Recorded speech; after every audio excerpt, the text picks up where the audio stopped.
Jean-Baptiste, une finale assez inattendue, parce que Sarana, on le rappelle, Alexei Sarana, le jeune russe de 19 ans, était au Grand Suisse à Douglas, et il était supposé retourner en Russie en tout cas, et on lui a... L'invité surprise. Voilà, c'est l'invité surprise. On rappelle qu'il a remplacé Kirill Alexenko, qui dispute le championnat d'Europe par équipe avec la Russie, et donc...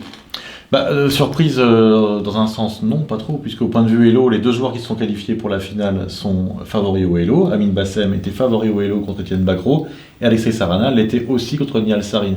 Mais les pronostiqueurs avaient tous dit qu'Etienne Bacrot était le favori supposé de cette demi-finale, alors que Sarin, on l'attendait, surtout dans les listes de départage, très à son aise, et finalement c'est le contraire qui est arrivé, et Sarana nous a montré complètement un autre niveau par rapport au tournoi qualificatif. Un joueur assez difficile à cerner, parce que finalement on ne sait pas exactement quel est son style, des fois il envoie tout d'un coup. Ce qui est paradoxal, c'est qu'à pratiquement 2 matchs de la fin du Trophée Karpov, on ne sait pas exactement comment il joue encore, il a montré des visages différents, mais quand même, le point commun sur toutes ces parties, c'est une certaine assurance. Il joue très vite.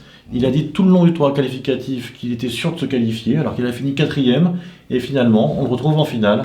Et qui sait s'il ne va pas poursuivre encore l'exploit jusqu'à une victoire contre Amin Bassem. Évidemment, une déception, Étienne, qui réussit quand même une grosse partie dans le premier match, après avoir été mené à 0. C'est très décevant de la part d'Étienne, effectivement, parce qu'il a remporté le tournoi qualificatif brillamment. Il a bien joué dans la première partie avec les Noirs, surtout c'est celle-là qui va lui coûter en fait la qualification. Il tenait la nulle, il a essayé de piéger Bassem dans les derniers instants, et finalement il a perdu cette partie.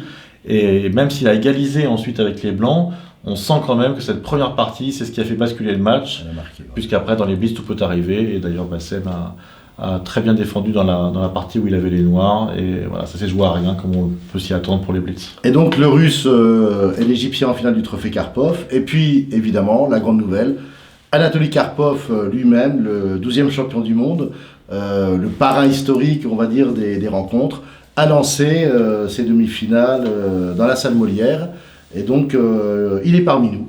Oui, le 12e champion du monde est arrivé, il a assisté à ces demi-finales, il était dans la salle Molière, puis dans l'espace rencontre, et voilà, la star est de retour. Doublement intéressé, puisqu'on rappelle qu'il disputera un nouveau défi contre Nihal Sarin, et on a senti qu'il était vraiment très très motivé. Il a demandé quelques informations sur il a demandé les PGN même, de toutes les parties.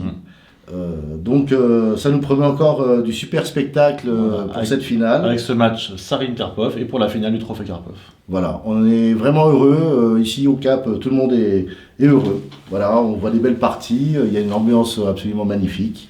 Et donc à demain. Voilà, c'est fidèle au Cap, à demain.